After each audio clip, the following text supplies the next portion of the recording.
시간에 함께 하실 하나님 말씀은 느헤미야 13장 1절로 9절까지의 말씀입니다. 그날 모세의 책을 낭독하여 백성에게 들렸는데 그 책에 기록하기를 암몬 사람과 모압 사람은 영원히 하나님의 총회에 들어오지 못하리니 이는 그들이 양식과 물로 이스라엘 자손을 영접하지 아니하고 도리어 발람에게 뇌물을 주어 저주하게 하였음이라. 그러나 우리 하나님이 그 저주를 돌이켜 복이 되게 하셨다 하였는지라. 백성이 이 율법을 듣고 곧 섞인 무리를 이스라엘 가운데에서 모두 분리하였느니라. 이전에 우리 하나님의 전에 방을 맡은 제사장 엘리야십의 도비야와 연락이 있었으므로 도비야를 위하여 한 큰 방을 만들었으니 그 방은 원래 소재물과 유향과 그릇과 또 레위 사람들과 노래하는 자들과 문지기들에게 11조로 주는 곡물과 새 포도주와 기름과 또 제사장들에게 주는 거제물을 두는 곳이라. 그때에는 내가 예루살렘에 있지 아니하였느니라. 바벨론 왕 아닥사스다 32년에 내가 왕에게 나아갔다가 며칠 후에 왕에게 말미를 청하고 예루살렘에 이르러서야 엘리야십이 도비야를 위하여 하나님의 전 뜰에 방을 만든 악한 일을 안지라. 내가 심히 근심하여 도비야의 세간을 그 방 밖으로 다 내어 던지고 명령하여 그 방을 정결하게 하고 하나님의 전의 그릇과 소재물과 유향을 다시 그리로 들여 놓았느니라. 아멘. 느헤미야의 마지막 장 13장인데요. 이것은 부록처럼 쓰여진 장입니다. 13장에는 매우 중요한 4가지 종교 개혁에 대한 내용이 있습니다. 신앙은요, 한 번 은혜 받고 한 번 잘 섬기면 끝나는 것이 아닙니다. 신앙의 전통, 가정의 전통도요, 세월이 가면서 변하게 되죠. 교회도 마찬가지입니다. 그렇지만 하나님의 말씀은 변하지 않습니다. 느헤미야 13장 1절로 9절까지는 성전을 깨끗이 하라는 말씀입니다. 그리고 10절부터 14절은 11조를 철저히 하라는 말씀이고요. 또 15절부터 22절은 안식일을 철저하게 지키라는 말씀입니다.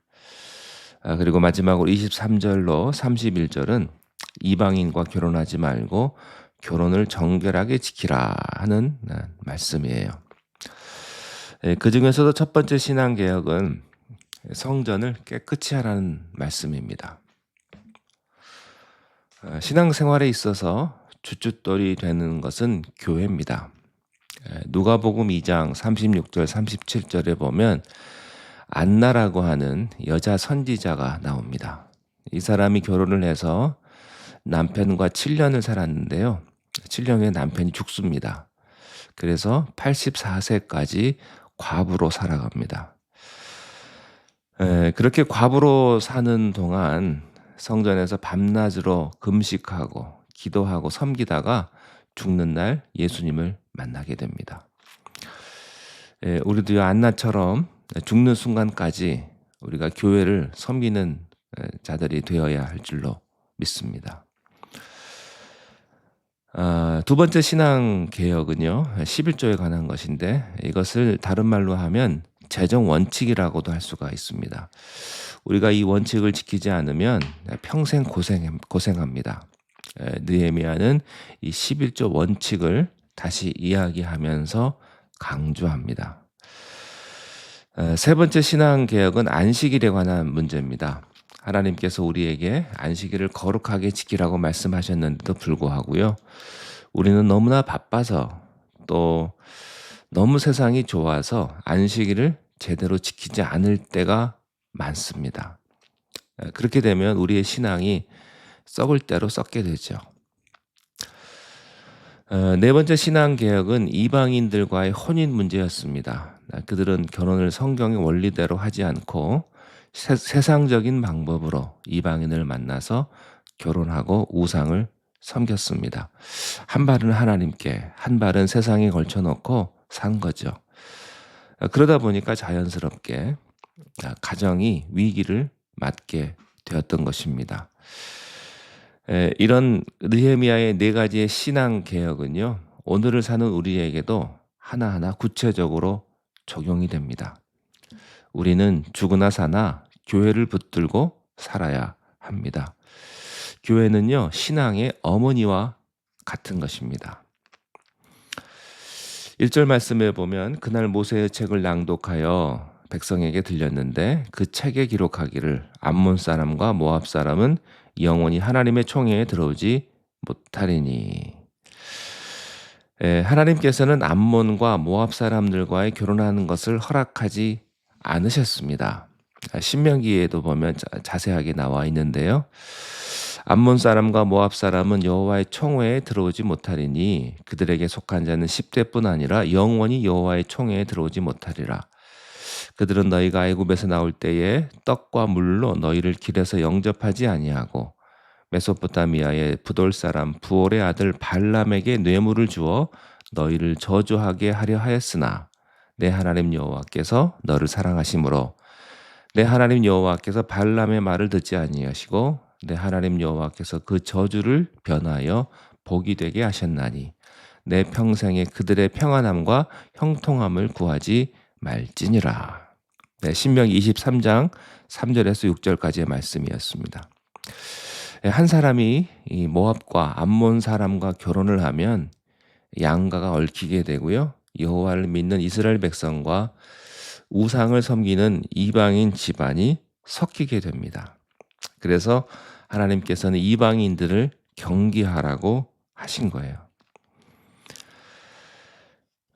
개혁은 하나님 말씀으로 돌아가는 것입니다. 성벽을 건축할 때가 아닥사스다 왕 20년인데 느헤미야가 12년 후에 아닥사스다 왕 32년에 예루살렘 성전으로 돌아왔을 때 성전이 변질되었습니다. 무슨 일이든지요. 10년, 12년 정도가 되면 처음과 본질에서 벗어나게 됩니다. 첫사랑을 잊어버린 거죠. 부부도요. 신혼의 사랑을 잃어버리면 상대방의 약점과 단점만 보이고요. 또 권태기가 오고 괜히 다른 이성이 좋아 보입니다. 10년이면 강산도 변한다. 이런 말도 있듯이요. 신앙생활도 마찬가지입니다. 이스라엘 백성들은 말씀과 정반대로 암몬과 모압 자손들을 슬슬 받아들이기 시작을 했고요. 그것이 10년쯤 되니까 보편화되어 버리고 만 겁니다. 3절 말씀에 느헤미야 13장 3절 말씀에 백성이 이 율법을 듣고 곧 섞인 무리를 이스라엘 가운데에서 모두 분리하였느니라. 이 말씀은 국제 결혼하지 말라는 뜻이 아닙니다. 외국 사람과 결혼하지 말라는 뜻이 아니에요. 성전의 순결성을 지키라는 것입니다. 신앙에 있어서 가장 중요한 것은 진정성과 순결입니다. 신앙에 있어서 가장 위험한 게 바로 영적인 간음과 혼음입니다. 이 말씀을 듣고 나서 이스라엘 백성들은 하나님의 말씀 때문에 아주 놀라고 그리고 난 다음에 그들은 즉시 회개했습니다. 하나님의 성전을 거룩하게 지키지 못하면 망합니다. 우리는 하나님 중심, 성경 중심, 교회 중심의 삶을 살아야 합니다. 우리가 신앙생활을 잘하고 싶으면요, 교회에 충성해야 합니다. 그것이 복받는 길입니다. 고린도전서 3장 16절 17절에 이런 말씀이 있습니다. 너희는 너희가 하나님의 성전인 것과 하나님의 성령이 너희 안에 계시는 것을 알지 못하느냐. 누구든지 하나님의 성전을 더럽히면 하나님이 그 사람을 멸하시리라. 하나님의 성전은 거룩하니 너희도 그러하니라. 우리는 우리 자신이 하나님의 성전인 것과 성령님께서 우리 안에 계신다는 사실을 알아야 합니다. 만일 누구든지 하나님의 성전을 파괴하면 하나님께서 그 사람을 멸하실 것입니다. 하나님의 성전은 거룩하기 때문이죠. 우리는 바로 그 거룩한 하나님의 성전인 것입니다.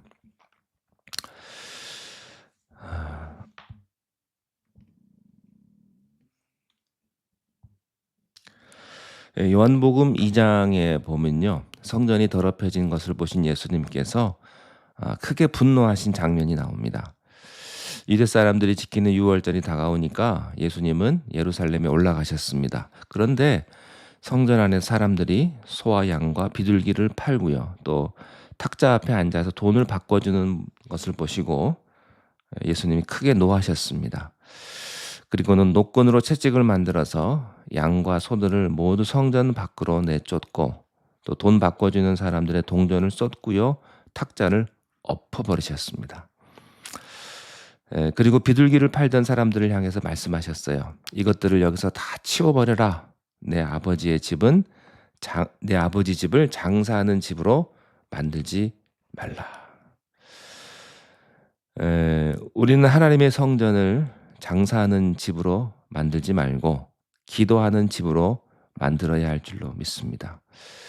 이것이 이 교회의 본질입니다. 또한 우리는 하나님의 성전이라고 했습니다. 우리 자신을 깨끗하고 성결하고 정결하게 지키는 것이 필요합니다. 우리의 생각과 말과 행동에 하나님의 축복이 가득하시기를 바랍니다. 기도하겠습니다. 하나님 아버지, 우리가 한 발은 하나님께, 한 발은 세상에 걸쳐놓고 산 것을 고백합니다. 우리가 말씀으로 돌아가서 회개하기를 원합니다.